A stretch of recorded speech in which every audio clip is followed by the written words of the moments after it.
Tendance Ouest, partenaire des plus grands événements normands. Bonjour à tous, effectivement on est en direct du Café du Théâtre ici à Cherbourg. On va parler des femmes bien entendu, on va parler aussi des femmes entrepreneurs, notamment avec le collectif Toutes pour elles et puis évidemment du festival Femmes dans la ville qui se tient jusqu'au 12 mars ici à Cherbourg dans le Cotentin. Alors j'ai à mes côtés Florence Dubois, bonjour, prenez le micro, vous êtes la coordinatrice de ce festival Femmes dans la ville. Bonjour à vous, on va parler évidemment des temps forts de ce festival et puis la marraine de Femmes dans la ville est également à notre côté et je la remercie. Il s'agit de Julie Gaillet, actrice et productrice. Bonjour. Alors le thème de ce festival cette année, un festival qui se poursuit depuis 18 ans, cette année c'est l'art. L'art a-t-il un genre ? Et évidemment vous êtes particulièrement concernée, Julie Gaillet, en tant qu'actrice, réalisatrice, productrice, pardon, et vous en avez notamment parlé hier lors d'une soirée à l'Odéon au cinéma. Le cinéma, ça fait partie des endroits, des secteurs où il y a encore besoin de parler d'égalité entre hommes et femmes. Alors j'en ai réalisé un documentaire, moi qui ne réalise pas, effectivement je suis comédienne et j'ai monté une boîte de production et voilà, et j'aime produire des cinéastes et je produis des femmes. Là récemment une femme, Julia Ducournau, mais c'est effectivement eu besoin d'en faire un documentaire qui s'appelle Cinéaste avec le E entre parenthèses, où j'ai interviewé une vingtaine de réalisatrices, dont Agnès Varda, ce qui nous a ouvert toutes les portes avec Cléo de 5 à 7, mais surtout toute la jeune génération qui est assez formidable, toutes les jeunes réalisatrices, Catel Kiléveré, Valérie Donzelli, Céline Sciamma, voilà, je pourrais toutes les citer. Et puis on a passé aussi la deuxième partie documentaire qui est sur les réalisateurs qui parlent aussi de la question de l'égalité. Mais ce qu'on en disait hier, c'est qu'on a beaucoup de chance en France, puisqu'il y a 27% de réalisatrices. Alors c'est pas 50%, mais donc moi je trouve ça peu, mais finalement c'est une spécificité française parce que partout dans le monde c'est plutôt 10%, 9%, 3%, parfois c'est une réalisatrice comme en Corée, et donc on a beaucoup de chance. Donc c'est assez fou parce qu'on le sait pas. Voilà. Qu'est-ce qui fait finalement qu'on ait ces chiffres-là selon vous ? Vous disiez à peu près la moitié de femmes dans les écoles de cinéma et il y en a peu finalement qui se mettent derrière la caméra et qui franchissent le pas. Est-ce qu'on a des débuts de réponse ? Alors elles s'expriment toutes. On commence. Alors c'était drôle parce que ce matin on était au musée, on était dans l'exposition puisque cette année donc Femmes dans la ville et là je remercie Florence parce que vraiment le travail qu'elles font ici à Cherbourg avec ce festival, bravo. Je suis déjà venue l'année dernière pour entreprendre, on en parlera tout à l'heure, mais c'est vraiment, là c'est l'art, donc c'est les femmes dans l'art.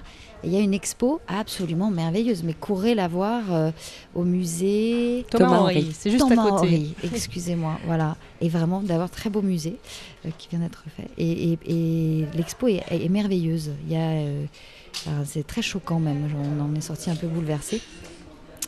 Et ça fait peut-être la transition avec justement Florence Dubois, les temps forts du festival qui arrivent. Alors il y a ces expos qu'on peut voir. Bien sûr, alors encore. les expositions, la spécificité c'est qu'elles sont là jusqu'au 19 mars.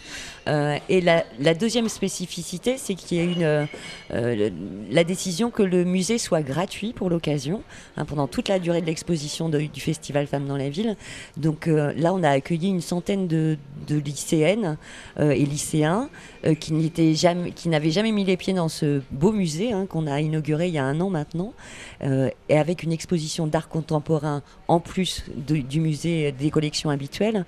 C'est assez rare à Cherbourg, donc courez-y. Effectivement, je pense qu'elle ne laisse pas indifférente cette exposition. Alors voilà. Il y a les images de télé-réalité où les femmes sont violentées et on se dit que nos enfants sont confrontés à ça, assez très intéressant. Voilà, je ne peux pas en dire plus, ce serait dommage, mais c'est une bonne idée d'avoir mis comme ça des expositions au cœur du festival. Alors la thématique, l'art a-t-il un genre, c'est la marraine qui l'a induit l'année dernière quand on s'est rencontrés. On en a parlé longuement l'année dernière, voilà. On a donc dîné ensemble après la projection du film L'homme qui répare les femmes. Et voilà, donc elle a induit la thématique de cette année. Donc on a tout créé autour de ça. Donc il y a bien sûr plusieurs événements autour de cette thématique-là. Demain, on va prendre connaissance de Rachel Otto, qui est assez méconnue à Cherbourg, alors qu'elle est cherbourgeoise, qu'elle est artiste, sculptrice du On début voit des œuvres dans l'exposition. du XXe siècle. Donc elle est contemporaine de Camille Claudel, cherbourgeoise. Elle a été primée au niveau national et au niveau international et quasiment aucun cherbourgeois ne la connaît. Donc bon, voilà. Donc l'idée c'était un petit peu de mettre la lumière sur cette femme cherbourgeoise. Et puis l'après-midi, on aura du slam des femmes d'ici venues d'ailleurs, parce que dans certains pays, les femmes ont interdiction de faire de l'art aussi. Interdiction de chanter, interdiction de produire en public.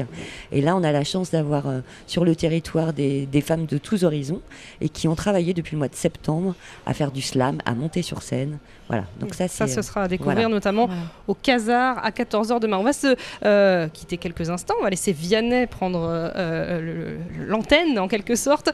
Et puis on se retrouve dans quelques instants en direct du Café du Théâtre à Cherbourg. La Normandie bouge avec Tendance Ouest. En direct du Café du Théâtre à Cherbourg, ici où l'on parle du Festival Femmes dans la Ville et du collectif Toutes pour elles, des femmes entrepreneurs, avec un E à la fin. On va en recevoir beaucoup au micro ce midi. Et notamment Aurélie Huard, bonjour. Bonjour. Vous êtes à mes côtés, vous êtes de la société, vous avez fondé la société Fadiez Event et vous êtes aussi membre de ce collectif Toutes pour elles qui finalement regroupe une 60aine de femmes au total. Oui, c'est à ça. peu près là. Expliquez-nous un peu comment ça marche, comment ça a été créé. Alors ça a été créé il y a un petit peu plus de 2 ans sur l'initiative d'une petite dizaine de femmes qui avaient envie d'agir pour valoriser l'entrepreneuriat féminin. Parce qu'effectivement, on sait très bien que sur l'égalité homme-femme, il y a beaucoup de choses qui ont été faites, il faut le reconnaître, mais il y a encore plein de choses à faire, donc il ne faut pas arrêter de mettre en place des actions. Donc ce petit groupe a réfléchi un petit peu à ce qu'ils pouvaient mettre en place comme action pour aider les femmes à se faire connaître au travers de leur activité et aussi à devenir légitime à être une femme chef d'entreprise. Vous avez notamment été moteur de ce concours, de ce prix femmes entrepreneurs et entreprendre au féminin. La remise des prix, c'était hier, en présence notamment de Julie Gaillet, la marraine du festival Femmes dans la Ville. Là aussi, c'est important de mettre en valeur les femmes qui réussissent. Oui, alors les femmes qui réussissent et aussi celles qui ont envie de se lancer, qui viennent chercher une reconnaissance du travail, parce que c'est pas évident de se lancer. Alors qu'on soit un homme ou une femme, créer son entreprise aujourd'hui, c'est pas facile. C'est un défi, oui. On sait aussi que les femmes, elles se mettent des barrières en plus, que les hommes ne s'imposent pas. Et elles ont aussi un problème de légitimité quand elles vont voir les banquiers, les comptables, etc. Pour faire avancer leur projet. Donc ce concours, c'est une façon de leur dire oui, votre projet il tient la route, allez-y. Et on aura plusieurs lauréates tout à l'heure au micro. Julie Gaillet, quel regard vous portez vous sur ce concours justement Entreprendre au féminin et cette mise en valeur des femmes? Je félicite Toutes pour elles et je suis revenue cette année quasiment grâce et à cause d'elles. Merci. Parce que justement l'année dernière j'avais vu la remise des prix. D'abord c'est très émouvant et effectivement je ne sais pas pourquoi cette non-légitimité, cette pudeur, cette peur d'y aller en fait souvent chez les femmes, et là elles sont incroyables avec le collectif, elles rassurent, elles accompagnent, c'est cet accompagnement. J'ai dit que si la banque vient, le banquier vient plus fort l'année prochaine, je reviens l'année prochaine parce que j'aimerais bien, j'aurais adoré rencontrer un collectif comme ça, je trouve merveilleux et c'était très émouvant l'année dernière, encore plus cette année. Voilà, moi je suis productrice, mais j'ai mis 10 ans à dire que je voulais produire. C'est-à-dire que j'étais comédienne. Déjà, j'ai mis du temps à accepter d'être comédienne. Mais donc, tout à coup, pourquoi cette pudeur ? C'est assez fou, comme si on n'osait pas. Donc, je l'ai ressenti. Et donc, vraiment, je suis très touchée. Si je pouvais être là chaque année... On est d'accord. Et le collectif, justement, aide à mettre ces barrières de côté et à les faire tomber. Mesdames, une question sur cette journée internationale des droits de la femme. Oui, parce que c'est la journée des droits des femmes. Parce que si c'était la journée de la femme qu'une journée par an, ce ne serait pas terrible. Nous sommes donc le 8 mars. Est-ce que c'est important encore de entre guillemets, célébrer cette journée, d'en parler, Florence Dubois, coordinatrice de Femmes dans la Ville? C'est essentiel parce que les droits ne sont jamais acquis.